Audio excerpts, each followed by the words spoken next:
कैसे हैं दोस्तों आप लोग। उम्मीद है कि मस्त होंगे, शानदार होंगे, जानदार, जबरदस्त होंगे।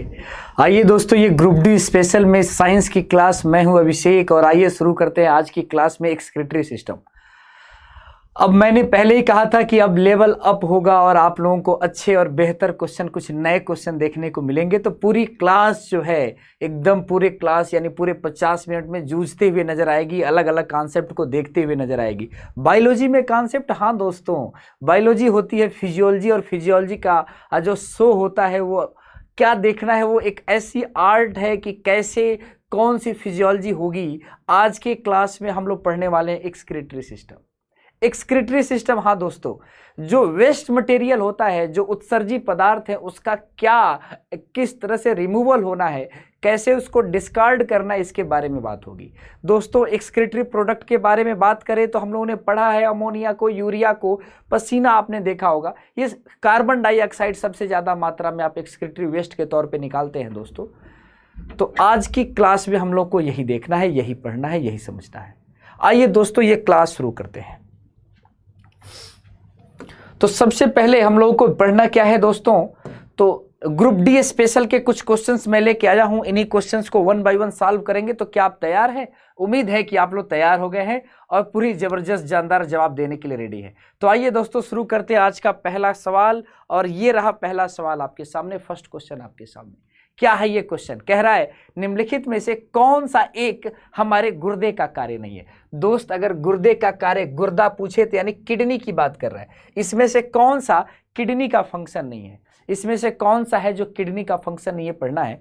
पढ़िए, यह शरीर में परासरण यंत्र द्वारा जल की मात्रा को बनाए रखता है। बिल्कुल सही जवाब है, कार्य नहीं है पूछा है। व्हाट इज द, इसमें से कौन function, not which is the not function of our kidney, इसमें से ये बताना है कौन हमारे किडनी का फंक्शन नहीं है। तो ये शरीर में परासरण नियंत्रण करता है। बिल्कुल सही जवाब है, ये होता है, ये करता है, किडनी ये करता है दोस्त। तो क्या होगा, यह रक्त में H+ की सांद्रता को नियंत्रित करता है। H+ दोस्तों अम्ल में होते हैं। H+ अम्ल की कहानी है, एसिड की कहानी है।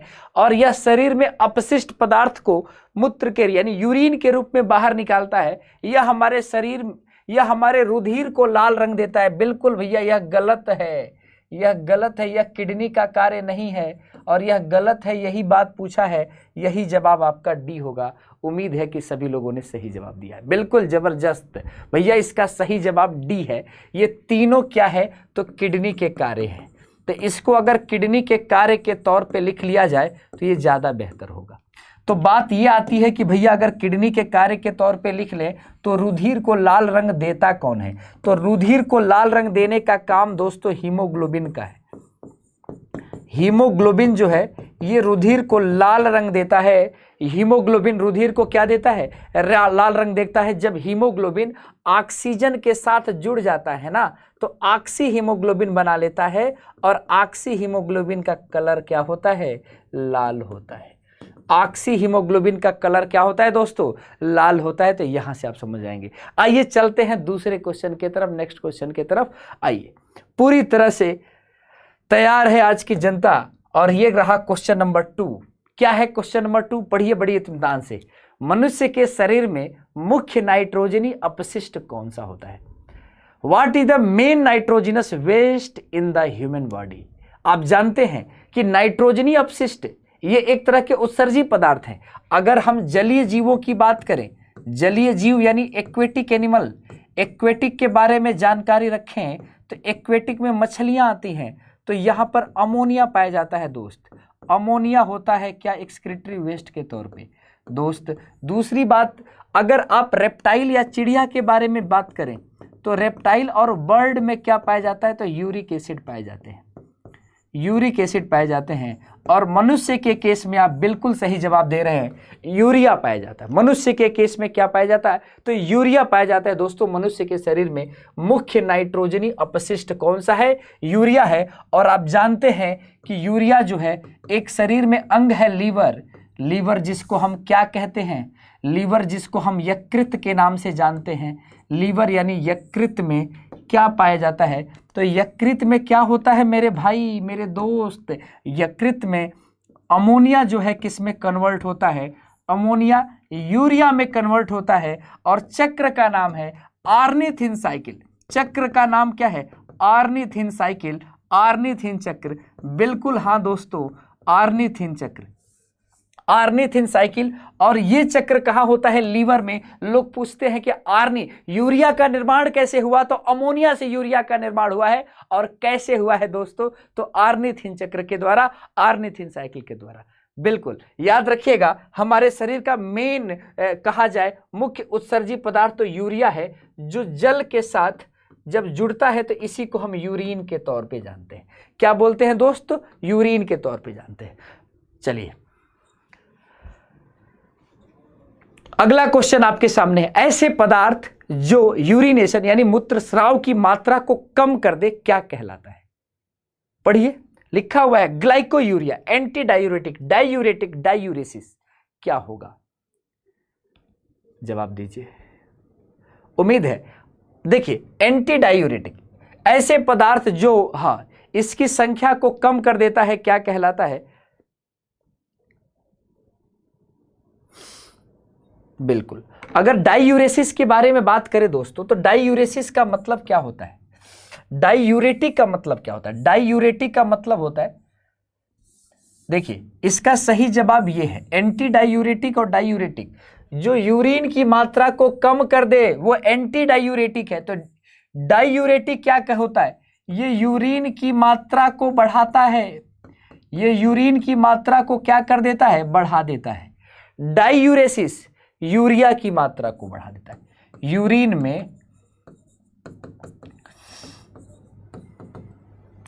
यूरिया की मात्रा को बढ़ा दे उसको डायूरेसिस कहते हैं। और ग्लाइकोयूरिया में भी यूरिन में ग्लूकोज की मात्रा बढ़ जाती है। यूरिन में ग्लूकोज की मात्रा क्या होती है? बढ़ जाती है, वो ग्लाइकोयूरिया है। ये एंटी डायूरेटिक। बिल्कुल। आइए दोस्तों आगे चलते हैं। नेक्स्ट क्वेश्चन, बिल्कुल जबरदस्त, एकदम बेहतर जवाब आ रहे हैं। चलिए अगला क्वेश्चन है, निम्न में से कौन मानव मूत्र के संबंध में असत्य है? फिर असत्य शब्द आ गया। असत्य है यानी गलत है। अगर असत्य नहीं है कह देता तो सत्य है। सवाल पढ़िए, असत्य नहीं कहता मतलब सत्य कह रहा है, सही कह रहा है। यहां पे कहा कि निम्न में से कौन ह्यूमन यूरिन के संबंध में गलत है, असत्य है। तो यूरिया, पहले यूरिन के बारे में समझ लीजिए। यूरिन में आप जानते हैं कि यूरिन जो होता है पर डे अगर यूरिन के बारे में बात करें तो 1 से 1.5 litre urine per day excrete होता है। और इस यूरिन में मेरे भाई, इस यूरिन के अंदर की बात बता रहा हूं, इसमें आप जानते हैं कि 96% जल होता है, वाटर, 2% यूरिया होता है और 2% में क्रिएटिनिन होगा, पोटेशियम होगा और अन्य चीजें पाई जाएंगी, अदर चीजें पाई जाएंगी, अदर पिगमेंट पाए जाएंगे इस 2% में।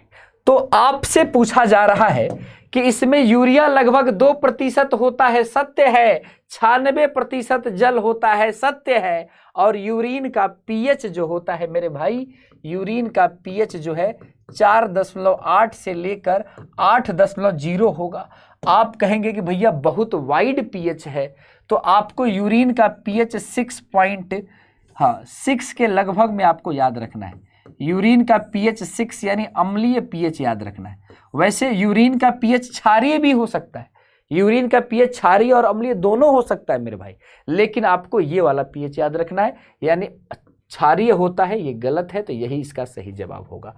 अच्छा, यूरोक्रोम के कारण ही यूरिन का कलर येलो होता है, तो ये भी एक अच्छा पॉइंट है याद करने के लिए। बिल्कुल बिल्कुल बिल्कुल मेरे भाई। अगले क्वेश्चन के तरफ चलते हैं। डाईयूरेटिक पदार्थ डाईयूरेटिक पदार्थ यूरिनेशन की मात्रा को बढ़ाता है कि घटाता है? अभी आपने देखा इस क्वेश्चन में, हमने आपको जस्ट क्वेश्चन में बताया कि diuresis is the process in which urea is increased in urine, यानी यूरिया यूरिन में बढ़ जाए, ये डाईयूरेसिस है। डाईयूरेटिक में यूरिन की मात्रा बढ़ जाती है, यूरिन की मात्रा बढ़ जाती है, जल की हानि ज्यादा होती है, तो ये क्या करता है? बढ़ा देता है। क्या कर देता है डाईयूरेटिक पदार्थ? यूरिन की मात्रा को बढ़ा देता है। जी बिल्कुल। अगले क्वेश्चन की तरफ चलते हैं। कहते हैं दोस्तों कि देखिए, होता यह है कि जीवन में उतार चढ़ाव तो लगा रहता है। तो कभी कभी बच्चा जो होता है, जब घर से अरमान या बहुत सारी चीज़ों को लेके आगे बढ़ता है, तो उसके पैर खींचने के लिए बहुत सारी चीज़ें होती हैं। तो घर से अरमा लेकर बाहर निकलते क्यों हो? अगर आपको पता है कि रास्ते में मुश्किलें आएंगी, आप जानते हैं कि कोई ऐसा रास्ता है नहीं जो सीधा स्मूथ है, सीधा मंजिल की तरफ जाता है, उतार चढ़ाव नहीं है, हार जीत नहीं है, लड़खड़ाना नहीं है, कोई ऐसा रास्ता नहीं। हर एक रास्ते में उतरना है, चढ़ना है, गिरना है, हर रास्ते में मुसीबत है, तकलीफ है। तो उसी पे किसी ने लिखा था, अगर ये बात पता है कि हर रास्ते पर मुश्किल है, तकलीफ है, तो फिर मुंह से कुछ बोलो मत, क्योंकि तुम्हें पता है ना कि मुश्किल है, तो फिर बोल क्यों रहे हो? फिर मुश्किल को अपनाना है। तो इसीलिए कहता है, क्या कहा जाता है कि घर से अरमा लेकर बाहर निकलते क्यों हो? गर पांव जलता है यारों तो जमी पर रखते क्यों हो? गर पांव जलता है तो जमी पर रखते क्यों हो? तो यही बात कह रहा है। तो पता था ना कि पांव जलेगा, तो बस चलो ना, क्योंकि हर लोहा फौलाद बनने से पहले आग में तपता है। सोना भी सोना बनने से पहले भट्ठी में आया था। निम्न में से कौन सी घटना डाइयूरेसिस कहलाती है? निम्न में से कौन सी घटना डाइयूरेसिस कहलाती है? मूत्रस्राव की मात्रा का घटना और इसकी मात्रा का बढ़ना, यही सही है जी, बिल्कुल आप सही जगह पे हैं। थोड़ा सा इस सारे पॉइंट्स को नोट कर लीजिएगा। ये आज का जो सेशन है थोड़ा इंपॉर्टेंट सेशन है।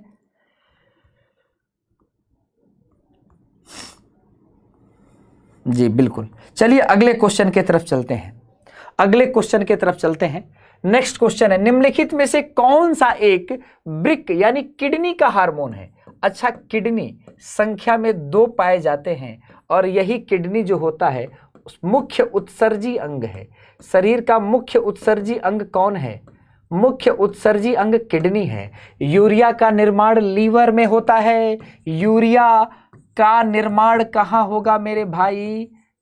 तो भैया यूरिया का निर्माण होगा लीवर में, यकृत में होगा। तो यूरिया का निर्माण होगा लीवर में, यकृत में। और पूछा इसमें से कौन सा हार्मोन जो है लीवर का है? तो एस्ट्रोजन आप जानते हैं गोनैड्स का सिक्रीशन है। ग्लूकेगान आप जानते हैं कहाँ का सिक्रीशन है? ग्लूकेगान अल्फा सेल का सिक्रीशन है। कहाँ पे? तो लैंगरहैंस की द्वीपकाएं आप जानते होंगे। लैंगरहैंस की द्वीपकाएं ये कहाँ पाई जाती हैं भैया? तो ये पाई जाती हैं अग्नाशय में, और इसी अग्नाशय में एक बीटा सेल होती है जो सिक्रीट करती है इंसुलिन को। रटा होगा ना? रटा तो होगा ही इंसुलिन के बारे में मेरे दोस्त। यहाँ पे है थायरॉक्सिन, आप जानते हैं थायराइड ग्लैंड इसका सिक्रीशन करती है। थायराइड ग्लैंड आपको पता है एच आकार की पाई जाती है, गले में होती है भैया। एस्ट्रोजन आप जानते हैं गोनैड्स का सिक्रीशन है। तो इसका सही जवाब इरिथ्रोपोइटिन होगा। इरिथ्रोपोइटिन जो आप जानते हैं ब्लड सेल का निर्माण करती है या आरबीसी का निर्माण करती है। दूसरा, निम्नलिखित में से कौन सा एक असामान्य यूरिन की स्थिति है? कीटोन्यूरिया, ग्लाइकोसूरिया और ज्वांडिस। आप ज्वांडिस में भी जानते हैं, ज्वांडिस में भी बिलीरुबिन और बिलीवर्डिन का मात्रा बढ़ जाती है। बिलीरुबिन और बिलीवर्डिन की मात्रा बढ़ जाती है। ग्लाइकोयूरिया में यूरिन में ग्लूकोज है, यूरिन में ग्लूकोज है दोस्त। और कीटोन्यूरिया में यूरिन में कीटोन है। एकदम याद रखना, गलती नहीं करना है दोस्त। यूरिन में जब कीटोन होगा ना, और जब यूरिन में कीटोन होगा तो कीटोन्यूरिया, और जब यूरिन में ग्लूकोज होगा तो ग्लूकोन्यूरिया। और इसी को डायबिटीज, हाँ इसी को डायबिटीज का डायबिटीज 1 टाइप 1 कहते हैं। मधुमेह टाइप 1 कहते हैं। इसी को हम मधुमेह का टाइप 1 कहते हैं। ये पीलिया है, ज्वांडिस, इसमें बिलीरुबिन की मात्रा बढ़ जाती है। ये तीनों है, बिलीरुबिन, बिलीवर्डिन बढ़ जाता है।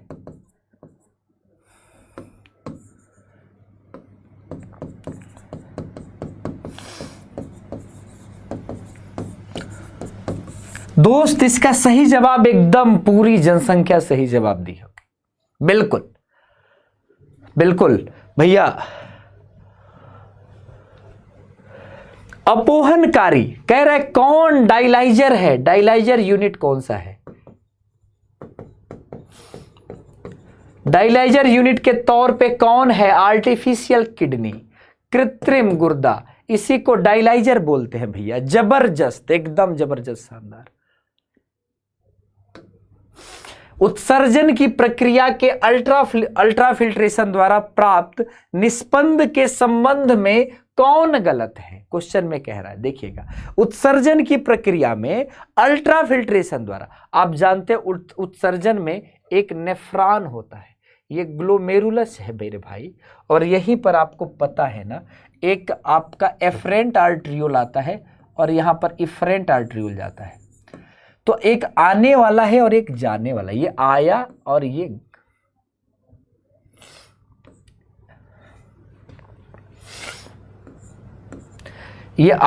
ब्लड लेके आता है और ये ब्लड लेके जाता है। तो आप बताओ क्या होगा? कह रहा है इनमें से रक्त प्लाज्मा का प्रोटीन फिल्ट्रेशन द्वारा प्राप्त जो यहां पर छन के आया है, इसके बारे में कुछ कह रहा है। रक्त प्लाज्मा का प्रोटीन अनुपस्थित होता है, बिल्कुल सही है। रुधिर कोशिकाएं अनुपस्थित होती हैं, बिल्कुल सही है। रक्त प्लाज्मा का प्रोटीन उपस्थित होता है, भैया गलत। यहां पे मामला देखिए, इस दो स्टेटमेंट को देखिए, ए और सी को। रक्त प्लाज्मा का प्रोटीन अनुपस्थित, रक्त प्लाज्मा का प्रोटीन उपस्थित, कंट्राडिक्टरी स्टेटमेंट है। ऐसा स्टेटमेंट कभी भी किसी भी एग्जाम में मिले, अगर वो क्वेश्चन नहीं आता हो तो छोड़ के मत आना, निगेटिव मार्किंग कितना भी हो, क्योंकि जवाब उसी दोनों में से एक में होगा। क्योंकि एक सही कह रहा है, एक गलत कह रहा है, आंसर उसी में से एक है, बाकी को हटा दो। जल, ग्लूकोज, खनिज, लवण उपस्थित होते, बिल्कुल सही है, ये भी बिल्कुल सही है। इस दोनों को काट दो। इसमें से रक्त प्लाज्मा का प्रोटीन उपस्थित होता है, यह बात गलत है। गलत पूछा है तो यह बात गलत है, यह बात गलत है। ए और सी कंट्राडिक्टरी स्टेटमेंट है और सी जो है गलत है। प्लाज्मा प्रोटीन को फिल्टर नहीं कर पाएगा, बिल्कुल। प्लाज्मा प्रोटीन का फिल्ट्रेशन अल्ट्रा फिल्ट्रेशन में नहीं हो सकता। और नेफ्रॉन किडनी की संरचनात्मक और क्रियात्मक इकाई होती है, स्ट्रक्चरल एंड फंक्शनल यूनिट होती है मेरे भाई, याद रखिएगा। निम्नलिखित में से कौन सा कथन सही है? शरीर में सारा रक्त किडनी के माध्यम से मिल जाता है क्या? सारा रक्त किडनी के माध्यम से गुजरता है क्या? सही है क्या? शरीर में सारा रक्त किडनी के माध्यम से शुद्ध होता है। शरीर में सारा, मारा नहीं है, सारा है, सारा रक्त किडनी के माध्यम से बनता है। आप बताएं। बिल्कुल बिल्कुल सही जाएंगे आप भैया।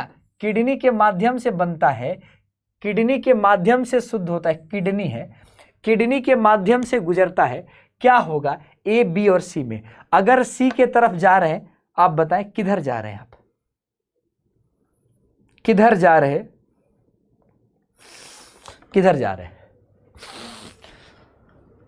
देखिए, शरीर में सारा रक्त किडनी के माध्यम से मिल जाता है, ये गलत हो गया। ये भी देखिए, इसमें सारा रक्त किडनी के माध्यम से शुद्ध होता है, गुजरता है, ये दूसरी बात है। शुद्ध होता है, कार्य बता दिया ना ये, तो ये उससे ज्यादा सही है, ये उससे ज्यादा सही है। अगला, एक सामान्य व्यक्ति के, ये क्वेश्चन का सही जवाब बताइए। ये सामान्य व्यक्ति के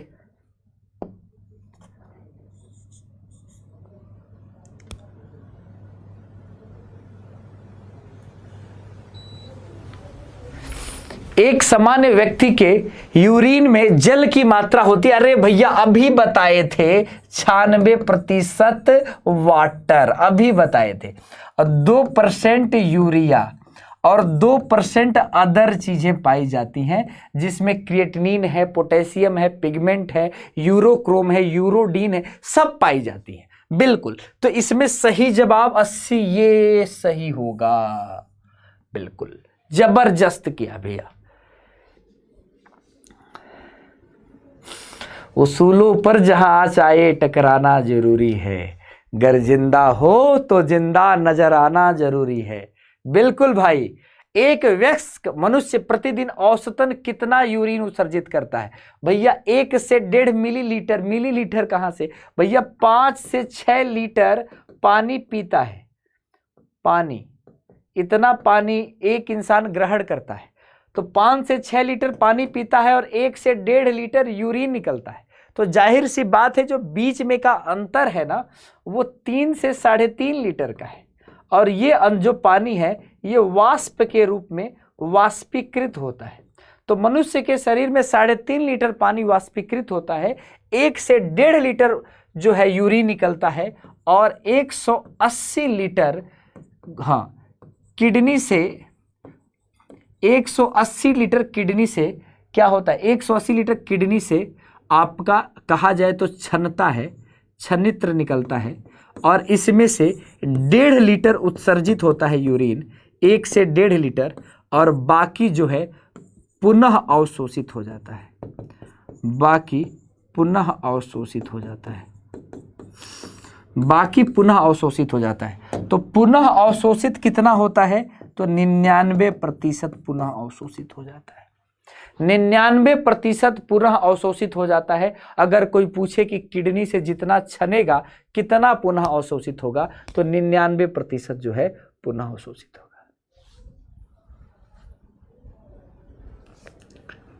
आइए आगे चलते हैं। ताजे यूरिन का गंध इसमें उपस्थित किस कार्बनिक पदार्थ के कारण होता है? कार्बनिक पदार्थ कहे तो आपको यूरिनोड बताना है, कार्बनिक पदार्थ कहे तो आपको क्या बताना है, यूरिनोड बताना है। जी बिल्कुल, यूरिक अम्ल जो है आप जानते हैं ये बर्ड में पाया जाता है।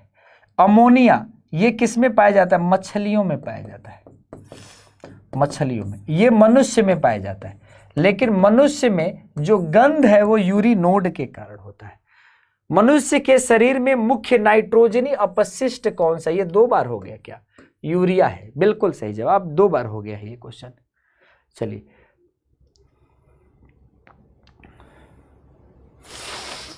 ये समझाने के लिए, कोई गठिया एक बीमारी है जो किसको प्रभावित करती है, तो गठिया जो होती है, अर्थराइटिस जो होती है, साइनोवियल ज्वाइंट को, साइनोवियल ज्वाइंट कहते हैं इसको, और साइनोवियल ज्वाइंट गांठ को कहते हैं।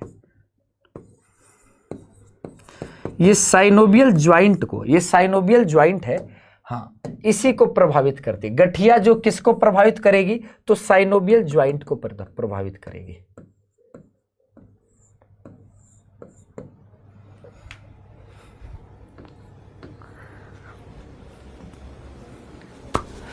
यूरिन का तेज गंध किसके कारण होता है, यूरिन का तेज गंध किसके कारण होता है, यूरिया, अमोनिया, यूरिनोड, यूरिक्रोम।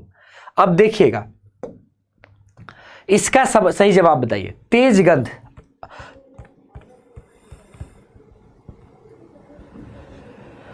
देखिए अगर कार्बनिक पदार्थ कहे तो यूरिनोड बताना है, कार्बनिक पदार्थ का नाम ले ले तो आपको यूरिनोड बताना है।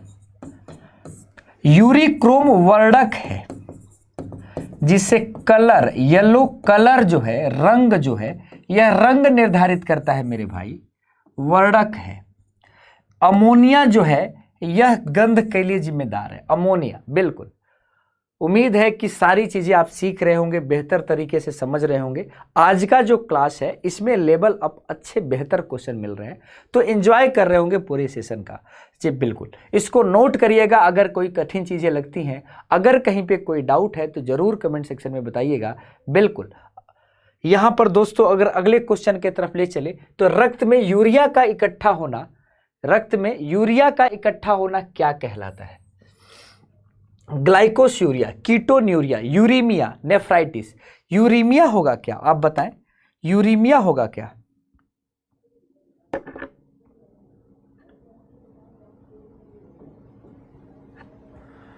क्या होगा बताइए। बिल्कुल बिल्कुल, इसका यूरीमिया होगा। यूरिया ब्लड में क्या इकट्ठा हो गया, तो ब्लड में अगर यूरिया इकट्ठा हो जाए तो यूरीमिया कहते हैं। कीटोन्यूरिया में क्या होता है, हाँ, यहां पे कीटोन उपस्थित होता है।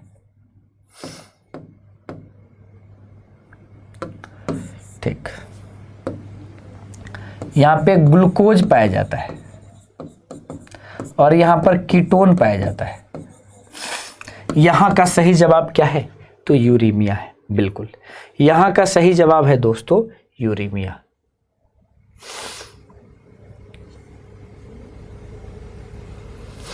नौ शरीर में खून के शुद्धिकरण की प्रक्रिया को क्या कहते हैं? नौ शरीर में खून के शुद्धिकरण की प्रक्रिया को क्या कहते हैं? आप जानते हैं पैरालिसिस, हीमोलिसिस, डायलिसिस और अमोनोलिसिस। इसका सही जवाब होगा डायलिसिस। देखिए होता क्या है ना, जब किडनी का फेल्योर हो जाती है, किडनी जब खराब हो जाती है, तो किडनी जब फेल्योर हो जाए, किडनी जब खराब हो जाए, किसी लायक ना बचे, तो उस समय क्या होता है? डायलिसिस होता है। और डायलिसिस ऐसा नहीं है किडनी में होता है, डायलिसिस हाथ में 2 पॉइंट बना दिए जाते हैं और इसी 2 पॉइंट से एक से ब्लड लिया जाता है, दूसरे से ब्लड पहुंचाया जाता है। आराम से 2 से 3 घंटे सो जाइए। हाँ, वहाँ पे आप जो भी जितना डायलेशन जितना देर हो रहा होगा, पूरा आपका आराम से पूरा का पूरा ब्लड धीरे धीरे 1 बाय 1 आपका डिवाइस में जाएगा और वहाँ से आपका फिल्टर होके आ जाएगा। तो बिल्कुल मनुष्य में रुधिर छनता है। रुधिर कहाँ छनेगा? कहा हुआ है, हाँ, इसको कहते हैं कानुलेटेड ट्यूब्यूल। ये गलत जवाब है, वैसे हम लिख रहे हैं तो ये मत सोचिए ये सही होगा। ये फेरिंग्स आप जानते हैं तो श्वसन में काम आता है। ओमेंस कैप्सूल नहीं है, बाउमेंस कैप्सूल है।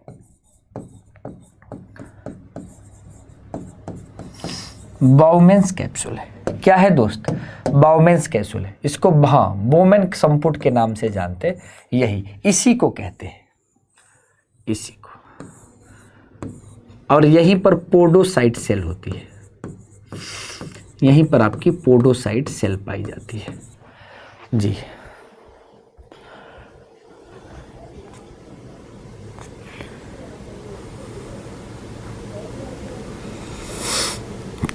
चलिए आगे चलते हैं दोस्त। बिल्कुल ये पोडोसाइट सेल है, ये बाउमेन कैप्सूल, और यहाँ पर अफरेंट आर्ट्रियोल, यहाँ पर इफरेंट आर्ट्रियोल, और बीच में आपका ब्लड प्रेशर हाई हो जाता है क्योंकि ये चौड़ा होता है, ये कम होता है, यहाँ पर फिल्टर हो जाता है, और पास में आपका पीसीटी पाया जाता है, फिर आपका डिसेंडिंग लिम्फ पाया जाता है, फिर असेंडिंग लिम्फ पाया जाता है, और फिर आपका कानुलेटेड ट्यूब्यूल पाया जाता है। तो बिल्कुल यहाँ से करेंगे तो आपका सही जवाब आएगा। आइए दोस्तों आगे चलते हैं जी। बिल्कुल बिल्कुल अगले क्वेश्चन की तरफ जी। इंजॉय कर रहे होंगे तो थोड़ा एक बार लाइक वाइक शेयर ओवर करते रहिएगा, भाई जरूरी है ना थोड़ा सा अपना ऊर्जा देना भी। निम्न में से किस अंग में पिरामिड की संरचना पाई जाती है? तो भैया पिरामिड की संरचना किस में पाई जाती है? ये कौन सा स्ट्रक्चर? किडनी है क्या? किडनी में ये कार्टेक्स होता है, ये मेड्यूला होता है। इसी मेड्यूला में यहाँ पर पिरामिड जैसी संरचना पाई जाती है। इसी मेड्यूला में यहाँ पिरामिड जैसी संरचना पाई जाती है। पिरामिड जैसी संरचना किस में पाई जाती है? तो किडनी में पाई जाती है। पिरामिड जैसी संरचना किस में पाई जाती है दोस्त? तो किडनी में पाई जाती है।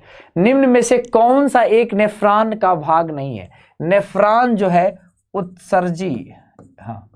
उत्सर्जन का इकाई है। उत्सर्जन का इकाई कौन है? तो नेफ्रॉन है। तो निम्न में से कौन नेफ्रॉन का भाग नहीं है? तो ये एसए नोड जिसको हम पेस मेकर कहते हैं, और ये हृदय का भाग है, ये हार्ट का भाग है, हमने आपको पढ़ाया हुआ है। और यहाँ पे आप ब्रिक नलिका गुच्छ जो कुछ भी पढ़ रहे हो, इसका सही जवाब एसए नोड है। आप हृदय पढ़ते हो ना भाई, हृदय में आप क्या पढ़ते हो? Right auricle, right ventricle, left auricle, left ventricle, और यहीं पर आपका एसए नोड पाया जाता है पेसमेकर, और यहाँ पर एवी नोड पाया जाता है जी।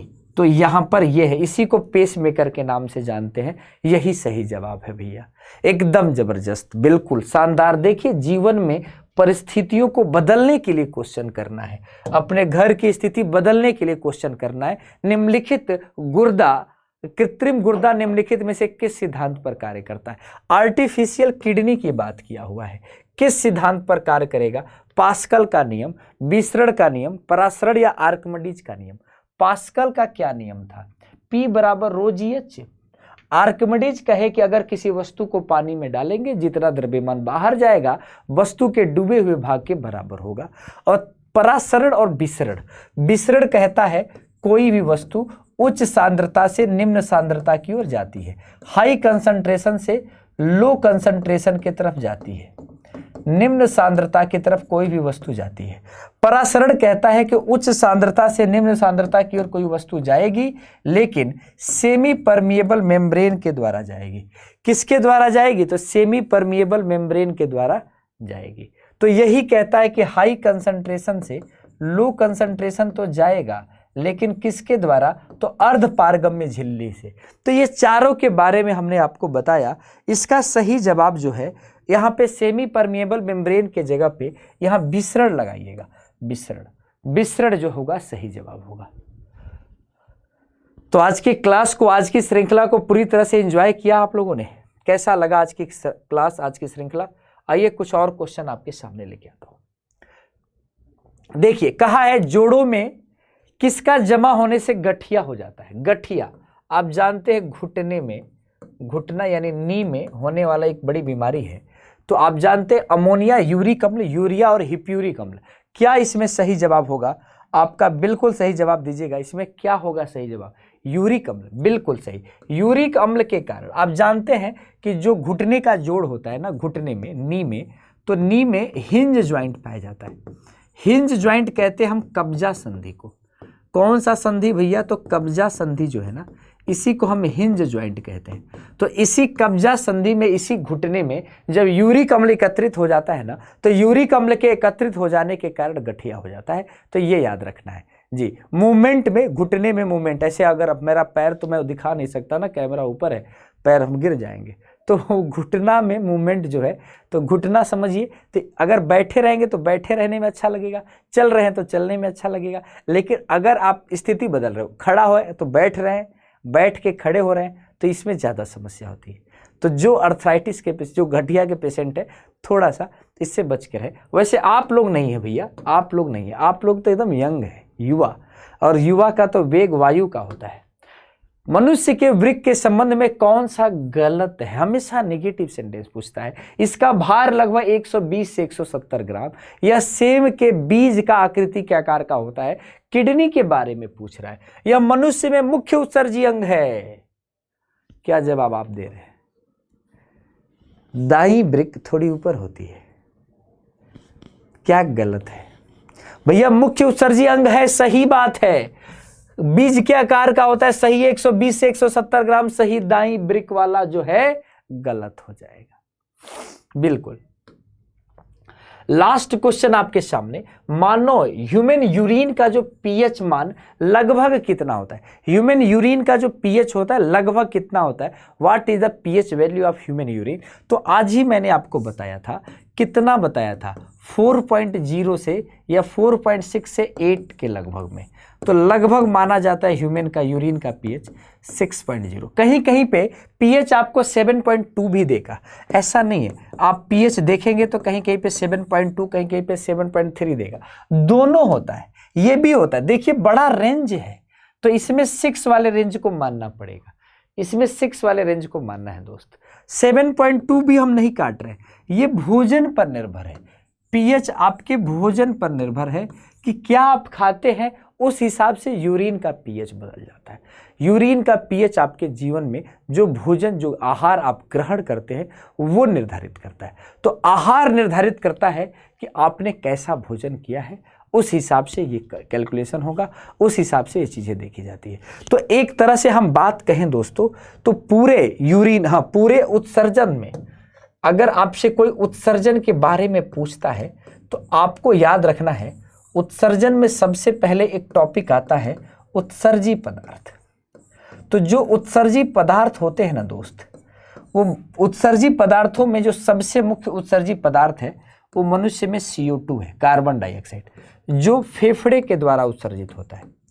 और फेफड़े के द्वारा उत्सर्जित होता है, एल्वियोलाई इसमें मुख्य भूमिका निभाता है। और आप जानते हैं यहाँ पर भी जो प्रक्रिया होती है ना, विसरण की प्रक्रिया होती है। यहाँ पर भी विसरण की प्रक्रिया है।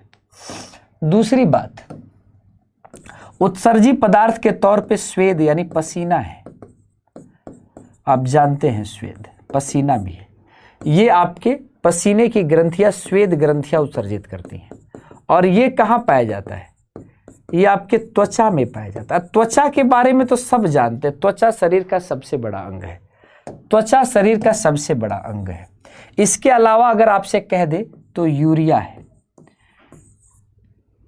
ये कहां से उत्सर्जित होता है? तो किडनी इसको उत्सर्जित करती है।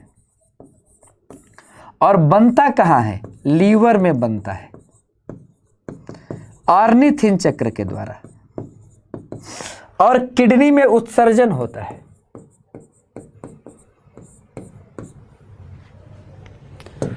किडनी में उत्सर्जन होता है, ये उत्सर्जी पदार्थ है। ठीक, कार्बन डाइऑक्साइड, श्वेत पसीना है, और ये तीन आपने देखा। ऐसे उत्सर्जन के बारे में याद रखिएगा, नेफ्रॉन के बारे में। नेफ्रॉन ही इसकी संरचनात्मक इकाई है, और ये नेफ्रॉन में आप देख रहे होंगे, हाँ, बाउमेन कैप्सूल, और बाउमेन कैप्सूल के बाद ये आपका पीसीटी है, proximal convoluted tubule, descending lymph, ascending lymph, और ये आपका डीसीटी, डिजिटल कन्वोल्यूटेड, हाँ, डिजिटल कन्वोल्यूटेड ट्यूब्यूल, और ये कलेक्टिंग डक्ट है, ये कलेक्टिंग डक्ट है। तो यहाँ से ब्लड की नली जो आई रहेगी, यहाँ से ब्लड का फिल्टर होगा, यहाँ फिल्ट्रेट आएगा, ग्लूकोज आएगा, यूरिया आएगा, वाटर आएगा, ये सब छन के आएंगे और यहीं पर अवशोषित होंगे। जो बच जाएगा एज ए यूरिन बाहर निकाल दिया जाएगा, जो बच जाएगा दोस्त एज ए यूरिन बाहर निकाल दिया जाएगा।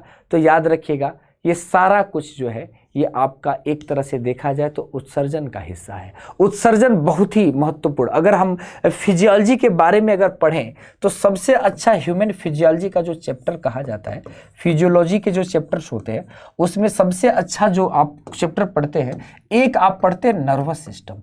नर्वस सिस्टम से बेहतर क्वेश्चन देखने को मिलते हैं, बढ़िया क्वेश्चन, टफ लेवल है। इसके बाद से इंडोक्राइन सिस्टम, आप इंडोक्राइन सिस्टम आप समझते हैं, इंडोक्राइन सिस्टम का क्या मतलब है? ये एक तरह से अंतःस्रावी ग्रंथियों का चैप्टर है। इसके अलावा अगर हम कहें तो डाइजेस्टिव सिस्टम, डाइजेस्टिव सिस्टम एक आता है, और डाइजेस्टिव सिस्टम के बाद एक आप लोग सर्कुलेटरी ब्लड का चैप्टर पढ़ते हैं। तो सर्कुलेटरी सिस्टम, इस सब पे क्वेश्चन में ला दिया था। और इसी के बाद एक और चैप्टर पढ़ते हैं रेस्पायरेटरी सिस्टम, सब कुछ एक दूसरे से जुड़े हुए हैं। और अभी आप पढ़ रहे हैं एक्सक्रीटरी सिस्टम, और एक और चैप्टर होता है जिसको हम बोलते हैं रिप्रोडक्टिव सिस्टम।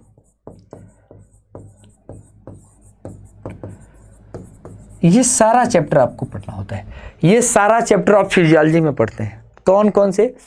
तो nervous system, endocrine system, digestive system, circulatory system, respiratory system, excretory system, reproductive system, ये सारा कुछ पढ़ना होता है। ये सारा का वीडियो आप लोगों के लिए क्वेश्चन लेके मैं आ चुका हूं, ठीक ना। आज के इस श्रृंखला में मैं आपको जो क्वेश्चन दे रहा था वो एक्सक्रीटरी सिस्टम से रिलेटेड था, जिसमें यूरिन पे हम लोग का फोकस था, यूरिन के कलर, वर्णक और बाकी चीजों पे था। इसके अलावा रेस्पिरेटरी सिस्टम के क्वेश्चन आप देखे होंगे, आप जानते होंगे रेस्पिरेटरी सिस्टम में एक ग्लूकोज से कितना एटीपी प्राप्त होता है, आपको पता होगा। आपको ये पता होगा एटीपी का निर्माण कहाँ होता है, आपको पता होगा कि प्रोटीन का निर्माण कहाँ होता है। बहुत बेसिक क्वेश्चन आपने पढ़े होंगे। डाइजेस्टिव सिस्टम पढ़ा होगा, पाचन, किसका पाचन कहाँ शुरू होगा, कहाँ अम्लीय, कहाँ क्षारीय, कौन क्या उत्सर्जित करता है। इंडोक्राइन सिस्टम में हार्मोन ही हार्मोन पढ़े हैं, टेस्टोस्टेरोन का स्रावण कहाँ होगा, ऑक्सीटोसिन का स्रावण कहाँ होगा, आपका वैसोप्रेसिन का स्रावण, इपिनेफ्रिन, एड्रिनेलिन, ये सारे श्रावण कहाँ होंगे, ग्रोथ हार्मोन का श्रावण कहाँ होगा। इसके अलावा नर्वस सिस्टम का एक चैप्टर आता है। आपसे अनुरोध है कि ये सारे सिस्टम के क्वेश्चन जो है आप लोग एक एक करके जरूर प्रैक्टिस कर लीजिएगा। यहाँ पे भी आपको RPL 2.0 में भी, और हाँ, तो हर जगह आप देखेंगे तो आपको कराए गए हैं इस चैनल पे, इस ऐप पे ये क्वेश्चन। तो उम्मीद करेंगे कि आप इसको एंजॉय करेंगे, मेहनत करिएगा, बिल्कुल होगा, बेहतर होगा जी। मैं कोशिश करूंगा पूरी फिजियोलॉजी पर एक दिन मैराथन 2 घंटे 3 घंटे का लेके आऊँ, जिसमें सबके क्वेश्चन, बड़े बढ़िया क्वेश्चन लेके आऊँ, और आप लोग भी वादा कीजिएगा कि समय से रहिएगा। तो बिल्कुल एक बार मिलजुल के एक इतिहास रचते हैं, कुछ बेहतर लिखते हैं, कुछ बेहतर करते हैं। दोस्तों, आप एक बात याद रखिएगा कि जीवन में कुछ बदलाव लाने के लिए, हमेशा कुछ पाने के लिए कुछ खोना पड़ता है। अगर आप कुछ पाना चाहते हैं, कुछ नौकरी पाना चाहते हैं, तो क्या खोने के लिए तैयार हैं? सुख सुविधा खोना होगा, आराम खोना होगा, थोड़ा मेहनत करना होगा। तो खोना है तो क्या त्याग करेंगे कुछ पाने के लिए, यही बताइएगा। बिल्कुल। ये कैसा लगा, ये वीडियो पसंद आया हो लाइक करिएगा, आपका स्नेह से हम पूरे अभिभूत हैं। एमडी क्लासेस को जो आपका स्नेह मिल रहा है उसके लिए आपको बहुत बहुत धन्यवाद। मैं अभिषेक ये एक्सक्रीटरी सिस्टम का ये टॉपिक यहीं पर समाप्त करता हूं। Thank you so much.